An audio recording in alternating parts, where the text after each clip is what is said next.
Esse povo virou as costas para minha família. Os meus filhos virou lixo na mão deles. A minha esposa virou lixo. Eu virei lixo. Porque eles são pessoas que mantêm uma tradição, mas uma tradição fora da palavra. Exato. Eu queria perguntar para o senhor como é que foi a decisão da saída. Na hora de decidir falar assim, não, eu vou sair, a partir de agora eu vou traçar um novo plano. Isso foi de uma hora para outra ou foi algo planejado?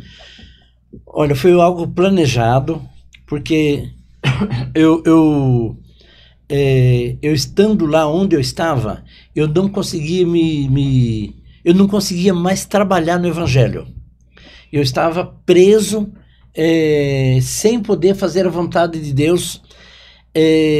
A cidade da qual eu pertencia, que eu era pastor, ou lá se chama Ancião, que eu era ancião, ela atingiu o maior índice de crente por densidade demográfica. Uhum. Nós tínhamos 5% do povo da minha cidade era da Cristã no Brasil, na época, e ao invés de eu ser apoiado na época, eu era escrachado, as pessoas falavam contra a gente, batiam na gente. Os meus líderes lá na época, ao invés de me apoiarem, alguns deles já faleceram, eles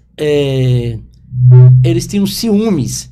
Eu lá sei se é ciúmes ou se é para poder manter o poder. E eles me amarravam, travavam a minha vida. E eu vou contar para você uma história agora, para você entender por que eu saí de lá. Uhum. Eu vou contar uma história para você entender por que foi que eu saí de lá. Tem um país na África que foi dominado pela Inglaterra. Uhum. Isso lá no tempo dos impérios. Sim.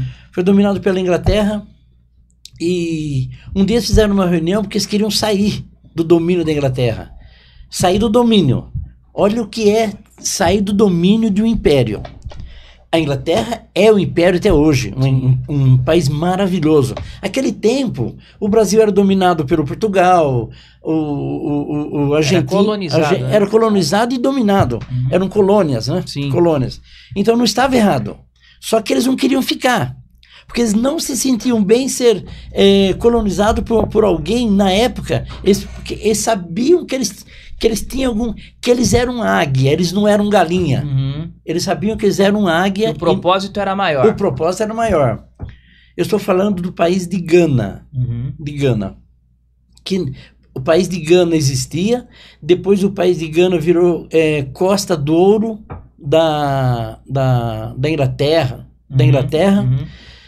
E o povo queria sair de lá. E um dia estava numa reunião, aquele monte de gente numa reunião. Isso está no livro, estou falando que eu tenho o livro em casa, posso provar. Eles estavam numa reunião e as pessoas que se sentiam bem dominadas queriam permanecer. E o povo não queria permanecer. Uhum. Os líderes mais inteligentes não queriam permanecer. Dominados. Porque o domínio... o ser humano tem que ser livre, o ser humano tem que ser inteligente, o ser humano não pode se sentir dominado. Uhum. E o que eles fizeram? Aí levantou-se uma pessoa do meio da plateia daquela reunião e falou, olha, e contou uma história da águia e da galinha, de uma águia que foi criada no meio das galinhas. Já viu essa história? Já. A águia foi criada no meio das galinhas e a águia no meio das galinhas ela era o quê, irmão André? Galinha. Não é isso? A águia era galinha. Até o dia, ela ciscava, ela comia milho com as galinhas, até o dia que veio alguém que entendia de animais, de aves, e colocou ela no braço e mandou ela voar. Ela não voou, ela voltou pro galinheiro. Uhum. No outro dia, essa pessoa, junto do dono da águia, subiu no lugar mais alto, colocou ela no braço e mandou ela voar. Ela não voou. Porque ela era águia, mas ela estava presa no galinheiro. Uhum. Não tinha liberdade. Eu não estou chamando ninguém de galinha nem de galinheiro. Eu estou falando sobre liberdade. É uma colocação. É uma colocação, liberdade. Conclusão. Essa pessoa que entendia de ave e o proprietário da águia, que vivia com as galinhas, que tinha entendimento de galinha, mas tinha coração de águia. Quem tem coração de águia não fica No mesmo lugar, né? no mesmo lugar, não fica preso, ele se liberta. O que eles fizeram? Eles foram num monte alto onde a águia não via as galinhas e soltou ela. Quando o que cuidava da ave, que entendia, orientou a ave, ela fez o seu cacarejo, o seu barulho, olhou o universo, olhou o céu, ela voou e sumiu no universo. Uhum. O irmão entendeu a Eu resposta? entendi, claro. Mas o senhor acha que, de alguma maneira, as pessoas acabam se acomodando em um determinado local? Porque tudo que o senhor falou tem a ver com doutrina. Então, o ser humano ele fica doutrinado e ele, de certa forma, acaba limitando a sua própria capacidade de fazer coisas maiores. Principalmente você tem família, né? Envolvido nisso, amizades, respeito, medo.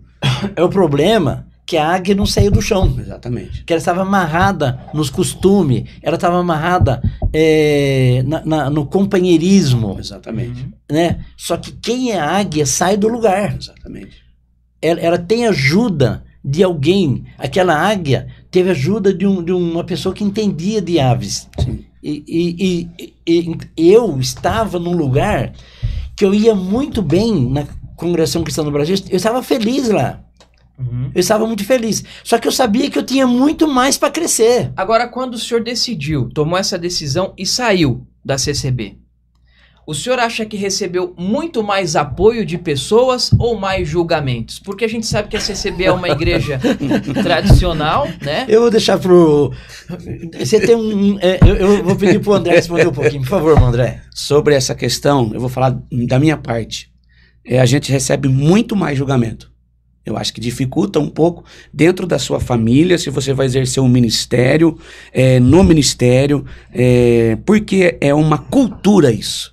Eu vejo como uma cultura isso. Fala, irmão. Tem uma palavra aqui no livro de Marcos, capítulo 7, que diz assim, ó: assim como vocês desprezam a palavra de Deus, trocando-a por ensinamentos que passam de pais para filhos, vocês fazem muitas outras coisas como esta. Eu vou falar só um pouquinho de como eu conheci a cristã. Cristã apostólica. Bem Apostólica. A cristã apostólica. Não misture, por favor. Repita, por favor. Cristã apostólica. A cristã apostólica. Eu estava em um culto e nesse determinado culto foi passada uma lista. E foi falado assim, cuidado com os dissidentes que estão aparecendo aí. E enfatizou muito o nome Samuel Trevisan e a cristã apostólica. Na época era CCMJ. Isso, Congregação Cristã, Ministério de Andira. Isso. E aí aquilo me despertou, porque até então a tradição de pai para filho era aqueles ensinamentos que muitos até fogem da palavra de Deus. E aí o que me chamou a atenção, irmão Samuel, foi falado no púlpito assim, a Igreja dos Caídos. Aí eu pensei, falei, Igreja dos Caídos. E aí, realmente, eu conhecendo a igreja, na época aqui no Alphaville, eu vi que, de fato, era a Igreja dos Caídos. E aí eu falei, meu Deus, mas que, sendo uma Igreja dos Caídos, que dava oportunidade e dava a mão para levantá-los. Porque existia até então uma tradição, na outra denominação, que se você caísse, a tradição é acabar de matar. É acabar de desprezar, jogar para fora. Pôr no último banco? Pôr no último banco e calar aquela pessoa. E aí, o que me chamou a atenção de fato foi isso. Falei, o irmão João Marcos foi em casa por conta de uma venda e compra que nós fizemos, negociação de bancos e nós conversando, eu falei isso para ele há anos atrás.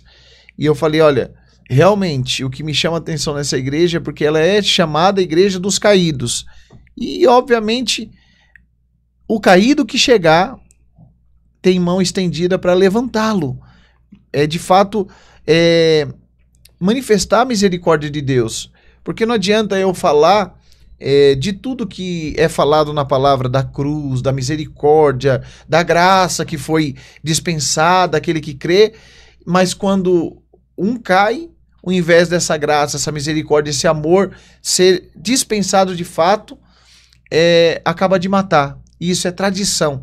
E foi o que me chamou a atenção, de fato. Esse trecho que o irmão leu aí, lê de novo na palavra. Porque nós não podemos sair, irmão Amir, do que está na palavra de Deus. O que é bíblico, certo, irmão André? Exatamente. O que está dentro da palavra, nós não podemos sair. Lê, por favor. Essa Bíblia aqui, ela é da linguagem de hoje, né? A tradução da linguagem de hoje. Ela fala assim, ó. Assim, vocês desprezam a palavra de Deus, trocando-a por ensinamentos que passam de pais para filhos. E vocês fazem muitas outras coisas como esta. E aqui na tradução corrigida, está dizendo, ó, depois quando deixou, é o 7, né? No versículo 13, ó, invalidando assim a palavra de Deus, pela vossa tradição, que vos ordenastes, muitas coisas fazeis semelhantes a essas. Prezando tradição, anula-se a palavra de Deus. Por quê? Não adianta eu pregar o amor de Cristo, a cruz, a misericórdia, a graça, mas quando essa pessoa ela cai, por exemplo, o que lá na minha região aconteceu, um jovem, ele namorava, tudo marcadinho para casar. Ele fornicou. O que é fornicar? Ele teve relação sexual com a namorada, com a noiva, adiantou o casamento. Eu entendo, nós não somos coniventes ao pecado, não. Mas eu não. A palavra me ensina que não é que ele foi, por ter adiantado o casamento, riscado no livro da vida. Não, tem misericórdia para ele, sim. Tem misericórdia para ele, sim. E quem somos nós para julgar o próximo? Quem somos nós para julgar o próximo? Um detalhe. Além disso, o que os irmãos estão falando aqui, o André falou sobre o julgamento, o irmão falou sobre a palavra, está escrito na palavra de Deus. Nós não podemos, porque a igreja, ela vai pegando um certo ponto, ela vai virando, as pessoas tomam o poder e ela sente o prazer. O que Deus fez conosco, o irmão André, os irmãos sabem que nós salvamos mais de 3.000 músicos que eram parados da cristã no Brasil. Foram desprezados. Foram desprezados, colocados para fora. Colocado para fora. Eu estou falando, irmãos, porque as pessoas que passou na nossa igreja, sim, que nós abraçamos, eu tive ensaio com 150 músicos e todos eles voltaram para a cristã no Brasil. Então eu entendo que o que o irmão acabou de falar aqui não é para se jogar fora. Uma pessoa caiu numa fraqueza, não é para nós mandarmos ela para o inferno. Por conta de uma tradição, Por conta de uma tradição. Porque Deus é misericórdia, Deus é perdão, Deus é piedade. Então, quando nós saímos, que é a tua pergunta, quando eu e o João Marcos saímos, nós viramos demônio. Nós viramos Satanás. As pessoas viravam as costas para nós na rua. Apóstata da fé. Apóstata da fé. Dividimos o corpo de Cristo. As pessoas viravam as costas para nós na rua. Os meus filhos perderam todos os amigos. Meus filhos perderam todos. Eu olho para você, eu olho para a câmera, não sei onde que eu olho. Para aquela câmera lá. Meus filhos perderam todos os amigos. Foram desprezados. A minha família ficou sozinha. Nós tínhamos centenas de amigos, a minha casa vivia cheia. Os meus filhos saíam com os irmãozinhos. Todo mundo virou as costas para os meus filhos, para a minha família. A minha família virou lixo na mão desse povo. Aí, quando começa a falar, a gente tem amargura, viu, irmão? Fica amargura. Eu sei o sentimento Esse disso. povo virou as costas para minha família. Os meus filhos virou lixo na mão deles. A minha esposa virou lixo, eu virei lixo, porque eles são pessoas que mantêm uma tradição, mas uma tradição fora da palavra. Exatamente. Porque a palavra de Deus não é essa tradição da palavra. Essa tradição é religião. Aí Cristo condena isso. Cristo condena a religião. Isso, exatamente. Cristo é misericórdia, é perdão. A pessoa, para ser salva, tem que ser da Congregação Cristã Apostólica? Não tem que ter placa, né? Não importa a placa. Tem que ser da Cristã Apostólica? Não. Tem que ser da Cristã do Brasil? Não. Tem que ser da Assembleia, da Universal? Não. A pessoa, para ser salva, ela tem que ter Jesus no coração.